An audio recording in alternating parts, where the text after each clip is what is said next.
Tradição apostólica versus gnosticismo, em Irineu e Orígenes de Alexandria. Então agora, nesta aula, vamos dar continuidade com o pai da igreja, Orígenes de Alexandria. Esse pastor, ele está inserido no 3º século do cristianismo, de fala grega. Então foi um erudito na igreja primitiva que escreveu mais de 6.000 livros, artigos, né? Lógico que os livros daquela época não são como os livros de hoje, impressos, né? Mas vamos supor, ter uma ideia, uns 2.000 livros nos dias de hoje. Um escritor que escreve mais de 2.000 livros é uma pessoa realmente fora do comum. Então ele foi muito importante no seu tempo, tá? E ele foi um erudito da igreja primitiva, muito profundo nos seus raciocínios, nos seus escritos teológicos. E ele foi tão conhecido que o primeiro historiador da igreja, chamado Eusébio de Cesareia, no 4º século, ele separa um capítulo da sua obra somente para engrandecer, elogiar este pastor chamado Orígenes. Então ele teve muitas controvérsias envolvidas com ele sobre seus pontos teológicos, porque muitos tinham inveja e perseguiam este pastor. Isso foi no 3º século. Então, no 3º século do cristianismo aparece Orígenes. Ele nasceu em 185 e faleceu em 254 d.C. Ele faleceu numa prisão, num cárcere de maus tratos e acabou morrendo, né? Falecendo nesta cadeia. Ele viveu exclusivamente para o Evangelho e morreu aos 69 anos de idade. Em sua obra magistral, De Principiis Periartium, em português é o Tratado sobre os Princípios, eu possuo essa obra aqui em português. É uma obra muito importante da editora Paulus. Eu vou deixar a bibliografia no final, como eu já disse. Então é de suma importância a leitura, porque ele mostra nessa obra as profundidades de Cristo, do dogma, da soteriologia, da graça, do livre-arbítrio e muitas outras coisas, entende? Então ele foi muito prolífero em seus escritos, em seus sermões. Ele comentou toda a Bíblia, todas as cartas, todo o Novo Testamento, o Antigo Testamento, os profetas. Então foi um pastor muito erudito do seu tempo. Então esse tratado sobre os princípios, que a gente vai estar usando aqui em algumas citações, mas não somente ele, como também o comentário da carta de Paulo aos Romanos, foi o primeiro comentário de Romanos, foi este pastor que fez, de um modo sistemático de todo o livro. Então, o primeiro sistema de teologia cristã e o primeiro manual de dogma faz uma referência clara sobre o testemunho da tradição apostólica, confirmando a liberdade humana do dogma. Então, a pregação, isso ele colocando na sua obra, eu coloquei essa citação aqui, fazendo um comentário, né? A pregação, diz ele, eclesiástica também define que toda alma racional possui livre arbítrio e vontade, e que para ela há um combate contra o diabo e os seus anjos, e contra os seus poderes adversos, que querem carregar a alma com pecados, mas que, se nós nos conduzirmos por uma vida reta e prudente, conseguiremos nos livrar dessa mancha. Portanto, é preciso entender que não estamos submetidos à necessidade a ponto de ser constrangidos de qualquer modo, mesmo quando não o queremos, a fazer o bem ou o mal. De fato, se assumirmos o nosso livre-arbítrio, Por mais que certos poderes nos ataquem para nos conduzir ao pecado e outros para nos ajudar na salvação, nem por isso somos obrigados a agir bem ou mal. Então aqui, num prefácio da sua obra, ele deixa bem claro que esta afirmação sobre a liberdade, sobre o livre-arbítrio da vontade, isso está bem claro na pregação da igreja. E ele foi buscar os fundamentos para isso. Então, tudo que ele replica nas suas obras, ele afirma muito claro ter recebido esses ensinamentos daqueles que o precederam, ou seja, dos apóstolos, né? Então, ele buscou, ele se aprofundou na teologia no seu tempo e viveu exclusivamente para o evangelho. Foi um gênio do cristianismo. Muitos falam isso, outros pastores posteriormente, ou até mesmo do seu tempo, chegavam a dizer que ele foi um cientista teológico. Ele foi muito longe nas suas exegeses, nas suas interpretações da Bíblia. Então aqui ele diz muito claramente, que nós devemos viver uma vida reta e prudente, devemos assumirmos o nosso livre-arbítrio com a ajuda da graça de Deus para nos livrar da mancha do pecado, dos ataques de Satanás, do diabo. Então é preciso entender que não estamos submetidos à necessidade, a ponto de ser constrangidos de qualquer modo, mesmo quando não o queremos, a fazer o bem ou o mal. Então ninguém foi destinado para o mal. Ninguém foi destinado a fazer o bem também. As pessoas que escolhem.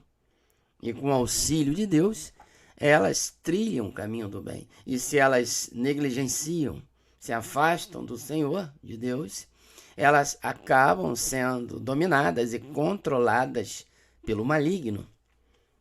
Mas se assumirmos o nosso livre-arbítrio, por mais que existem demônios, por mais que existem esses espíritos malignos que nos ataquem para nos conduzir ao pecado, e outros que são os anjos de Deus para nos ajudar na salvação, nem por isso somos obrigados a agir bem ou mal. Então está no nosso poder de decisão, de escolha. É isso que ele quer dizer. Isso está na pregação eclesiástica.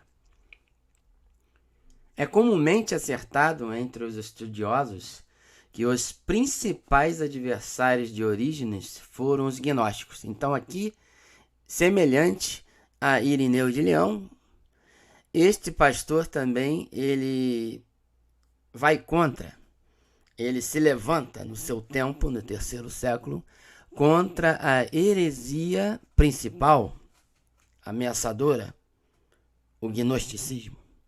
Então, ele, especialmente os valentinianos e Marcião e seus discípulos. A heresia gnóstica, no tempo dos apóstolos, reaparece com um homem chamado Simeão, lá em Atos dos Apóstolos, capítulo 8, de 9 ao versículo 11, que em Samaria revolucionava com suas mágicas. Aquele trecho lá, né?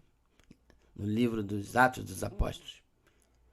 Trambiques, impressionava todo o povo. Pedro, na passagem citada acima, o repreende e ele se humilha, arrependido. Não se fala mais nele. Então, na verdade, essa doutrina gnóstica, ela é antes de Cristo. Só que ela surge, né, nos escritos ali dos apóstolos. E Pedro faz uma advertência a esse Simeão. Esse era já um gnóstico infiltrado ali entre os discípulos, entre os apóstolos, né? Então, continuando, a heresia gnóstica é de difícil assimilação. Aqui a gente faz um outro comentário, explanação sobre essa confusão, sobre essa difícil assimilação que é de entendermos a gnose, a doutrina gnóstica. É impossível, dado o grande número de textos e da diversidade de opiniões e doutrinas, chegaram a uma concepção definitiva, acabada do gnosticismo. Os especialistas falam isso, sabe? Os gnósticos, por sua vez, apresentavam uma situação estranha do ser humano. Menosprezavam a matéria da carne e superestimavam a alma e o espírito. Para eles, a matéria era má em si mesma. Então, a carne, nosso corpo, é mau. E com isso, eles negavam o livre-arbítrio, como já foi falado com Irineu, né? Para eles, tudo com relação à salvação do ser humano estava predeterminado por Deus, que eles denominavam o demiurgo, né? E os seres humanos se encontrariam separados em classes, aquelas classes, né? Os espirituais, os carnais. Só que são divididos em 3 categorias. Aqui a gente vai aprofundar mais um pouquinho sobre essa doutrina herética chamada gnosticismo. Os ílicos são os pagãos para os gnósticos. Os materiais, os ílicos. Estes serão eliminados com a matéria. Então, para os gnósticos, os ílicos ou os materiais, eles não possuem nenhuma chance de salvação, porque eles já nasceram com esta natureza, determinados, esse determinismo físico estranho, esquisito, que eles anunciavam, apregoavam. Então, esses materiais ílicos, eles já estavam predestinados à perdição, porque a carne, a matéria deles, o corpo, eram maus. Essa é a ideia dessas classes, quer dizer, dessa primeira classe de seres, de gnósticos, que eles entendiam dessa forma a Bíblia, as palavras de Paulo, do Antigo Testamento, entre outros. Estes serão eliminados com a matéria. Já os psíquicos, ou anímicos, são os cristãos ordinários, em quem a matéria e o espírito estão equilibrados, mais ou menos. Então existe uma segunda classe, que tem um pouco de matéria e espírito, estão equilibrados mais ou menos, eles estão no meio termo. Nem é totalmente ruim, mal, nem é totalmente bom. Aí ele diz, estes gozarão uma felicidade de segunda classe. Então essa ideia de purgatório, isso aqui que eu estou levantando aqui, porque eu já estudei isso um pouco mais a fundo. Essa ideia de purgatório, depois mais à frente, né, depois até da Idade Média, vem dessa teoria aí gnóstica. Hein? Porque essa segunda classe de pessoas, para os gnósticos, que estavam equilibrados com a matéria, que é má, mas que tinha um pouquinho do espírito também, que é o Espírito Santo de Deus, esses gozarão uma felicidade de segunda classe. Olha aí, existem níveis. Então existe um purgatório, depois a pessoa vai passar. É mais ou menos isso, sabe? É uma confusão muito grande que eles faziam. Então eles terão uma felicidade de segunda classe, intermediária, como se fosse um purgatório. Por fim, os espirituais ou gnósticos. Então esse nome, gnósticos, está se referindo aos espirituais, os gnósticos. Esses sim, os instruídos, os que tinham a gnose, o conhecimento. Esses espirituais, eles tinham, para eles, né? Eles tinham o conhecimento, a sabedoria de Deus. E em quem a matéria é dominada totalmente pelo Espírito de Deus. Esses já estavam salvos, independente das suas obras. Se eles estivessem trilhando um caminho mau ou não. Eles já estavam selados para a salvação. Então você entende a raiz de todos esses tipos de interpretações que vivemos hoje. É uma raiz gnóstica. Quando afirmam que uns foram predestinados à salvação desde a fundação do mundo, por assim o Senhor Deus o quis, um desígnio oculto de Deus, e outros foram destinados para a perdição, porque assim Deus também o quis. Então, esses gnósticos espirituais, eles já estavam salvos, já nasceram com esta natureza. Os outros não. O intermediário, né? Os psíquicos, eles iam ter uma felicidade de segunda classe, num setor intermediário. Já os ílicos, os pagãos, os materiais, por natureza, eles se perderão. Então, essa era a doutrina gnóstica, assim, um pouco mais explicada aqui, que é muito mais do que isso, é uma confusão maior. Porque eles se dividiam, eles se discutiam uns com os outros, e cada um tinha uma tese, uma vertente, então era uma confusão muito grande para entendermos essa doutrina gnóstica. Continuando, quando Orígenes afirma que não estamos submetidos à necessidade, na citação anterior está se referindo à heresia gnóstica de Valentino sobre as três naturezas de almas e o predestinacionismo. Então, nós não estamos submetidos à necessidade. Quando ele fala lá naquele prefácio, que foi um slide anterior, que nós devemos assumirmos o nosso livre-arbítrio, nós não estamos destinados a alguma coisa assim, à necessidade. Então, isso é uma ideia de Valentino, das três naturezas de almas e o predestinacionismo, a predestinação incontrolável, irracional. Orígenes discorre constantemente sobre a igualdade original dos seres racionais.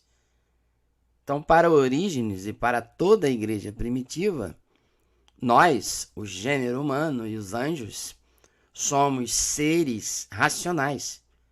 E os animais são seres irracionais, como nós sabemos, né?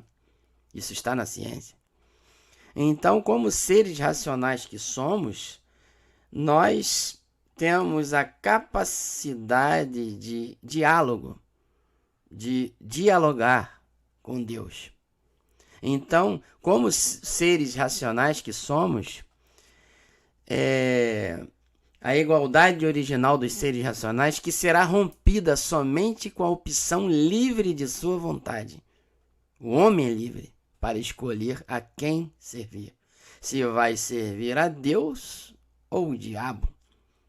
Mediante a essa doutrina, Orígenes redige o capítulo sobre o livre-arbítrio do Periarchon, que é o Tratado sobre os Princípios, a obra dele principal, né? Uma das mais profundas.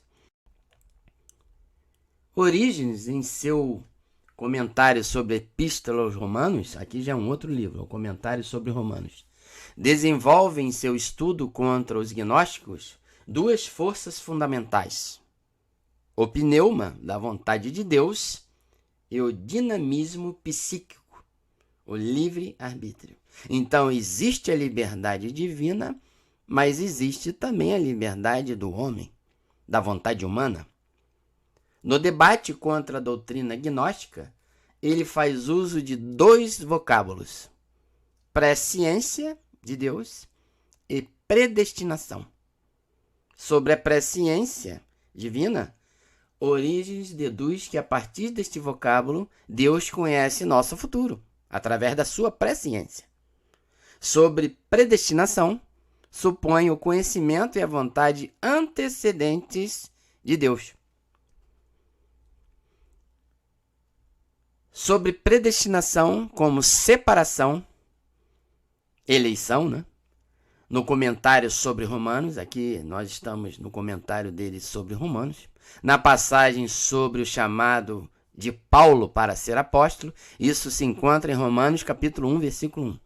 Quando Paulo declara: eu sou apóstolo, fui chamado desde o ventre da minha mãe por Deus, fui predestinado para ser um apóstolo de Jesus Cristo. Isso está escrito lá no início da carta dele aos Romanos.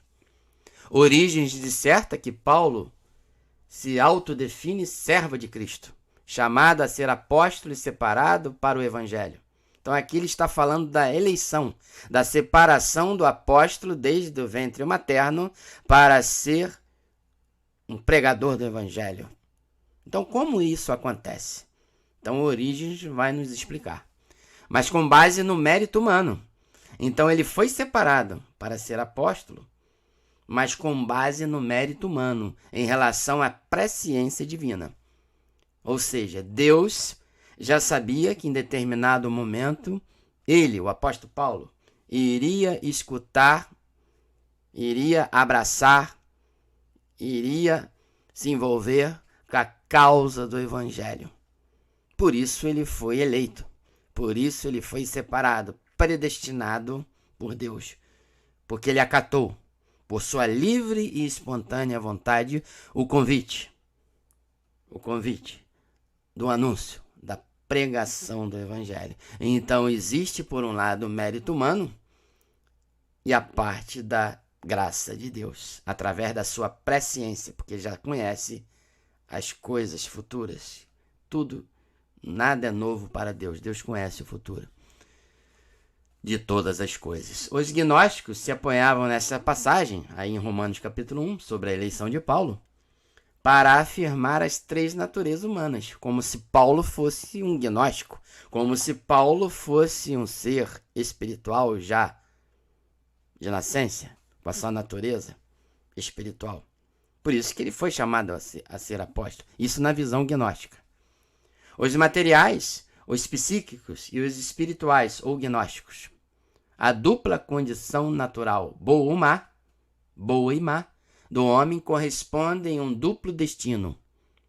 A salvação para os espirituais, gnósticos ou pneumáticos, e a condenação para os ílicos ou materiais. Estamos diante de uma dupla predestinação que destrói a livre autodeterminação do homem. A argumentação de Orígenes tem por objeto fazer ver a falsidade desta opinião. Orígenes combate, por um lado, a concepção de um mundo com funcionamento independente e arbitrário, à margem de toda lei, vontade reguladora ou providência, e, por outro lado, a de um mundo submetido ao determinismo de uma vontade superior que introduziria a necessidade na história humana. Por isso, Paulo não foi eleito desde o ventre materno por Deus, nem de maneira casual, fortuita, nem por ter sido criado com uma natureza diversa, determinismo físico. Diante dessa situação de presença e intervenção de Deus no mundo, ele atuaria arbitrariamente tanto ao eleger por azar, quanto ao introduzir diferenças na natureza humana sem razão prévia. Então aqui ele está refutando esse entendimento gnóstico, que eles afirmavam que Paulo nasceu como um espiritual, um gnóstico, já com esta natureza, desde a fundação do mundo, escolhido por Deus. E outros, por um desígnio oculto de Deus, nasceram como ílicos ou materiais e estavam destinados ao azar, à perdição. E ele mostra que isso não é verdade. Deus não poderia ter feito isso, porque Deus é justo. Ele não atua na arbitrariedade, tanto ao eleger por azar, quanto ao introduzir diferenças na natureza humana sem razão prévia. Aí ele continua. A criação de seres humanos fisicamente diversos, espirituais, animais e materiais, que é o conceito gnóstico, seria injusta por Deus. Isso no comentário de Orígenes aos Romanos, tá? A carta de Paulo aos Romanos. Isso é muito profundo. Qual então o motivo da eleição de Paulo? Ele faz essa pergunta. Resposta imediata. 2 pontos. Sua atitude e comportamento futuros de Paulo, conhecidos de antemão por aquele que é Deus, que tem a presciência de tudo o que acontece Deus conhecia por antecipação sua futura conduta em favor da causa do Evangelho, os motivos para sua eleição. Então não é, portanto, nem fortuita, irracional o seu chamado, a eleição de Paulo, nem necessária, fisicamente determinada por sua natureza, senão condicionada pela livre resposta do homem. Então foi Paulo que abraçou a causa do Evangelho em determinado momento, lá naquela estrada, no caminho para Damasco. E ele abraçou a revelação de Deus por sua livre e espontânea vontade. E Deus já sabia que isso iria acontecer. Assim, Paulo e todos são predestinados, são eleitos à salvação. Porque em dado momento da vida, as pessoas, por sua livre e espontânea vontade, aderem à mensagem de Deus. Então ele foi um eleito. Nós, eu, você, todos aqueles que se abrem, se arrependem, se voltam para Deus, estão na categoria, classificados como eleitos de Deus predestinados. Não foi a natureza fisicamente determinada que o fez um apóstolo, muito menos uma situação irracional, fortuita de Deus, mas sim por nossa liberdade de acatarmos a mensagem do Senhor Jesus. É Deus que elege ainda antes que o elegido dê o seu assentimento, mas o faz prevendo o futuro, digno e meritório desse homem que tomará livremente o partido pela causa do Evangelho. Foi isso que o apóstolo Paulo fez. Foi isso que eu fiz em dado momento na minha vida.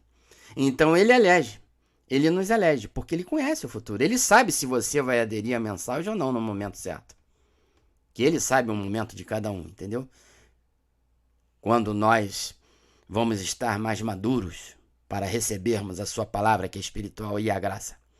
Então isso aconteceu com Paulo. Ele elegeu a Paulo antes da fundação do mundo. Predestinou a Paulo. Mas sabendo, prevendo o futuro. Mas o Paulo, eu, todos que estão dentro da igreja, ele já conhecendo o nosso futuro, ele previu isso, o futuro digno e meritório desse homem, do apóstolo, que tomou livremente o partido pela causa do Evangelho. Então existe a liberdade do homem e existe a liberdade de Deus.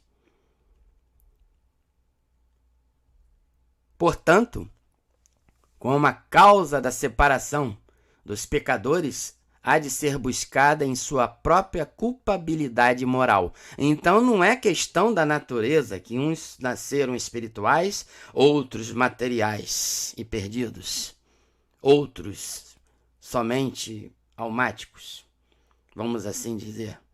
Mas sim, a culpa é na moral, a culpabilidade moral, o que é impossível sem o livre-arbítrio, isso ele fala isso. Então é a nossa decisão de escolha se vamos trilhar o caminho apertado, a porta estreita, ou entrarmos na porta larga e o caminho espaçoso. Isso só depende de mim e de você. Então é impossível sem o livre-arbítrio, a culpabilidade moral. Assim também é a causa da eleição de Paulo, que se encontra nele mesmo. Porque ele aderiu, abraçou a causa do Evangelho ali naquela estrada de Damasco. Ele poderia ter se fechado e rejeitado, como muitos o fazem. Entendeu? Sua eleição depende de sua própria responsabilidade, do apóstolo Paulo, e dos méritos que haverá de conquistar pela tarefa evangelizadora. Por isso que ele sofreu naufrágios, ele foi perseguido, ele morreu decapitado. Não foi um teatro, não foi uma brincadeira. Foi um caso sério. Ele lutou, ele conquistou pela tarefa evangelizadora. A responsabilidade do apóstolo. Ele quis isso para a sua vida.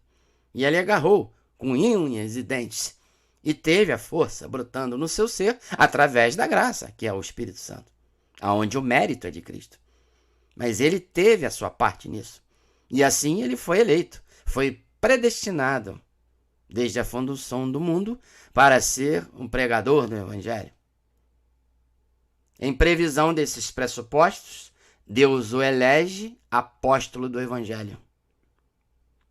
A graça da eleição não é, por conseguinte, causa, sim efeito dos futuros méritos previstos.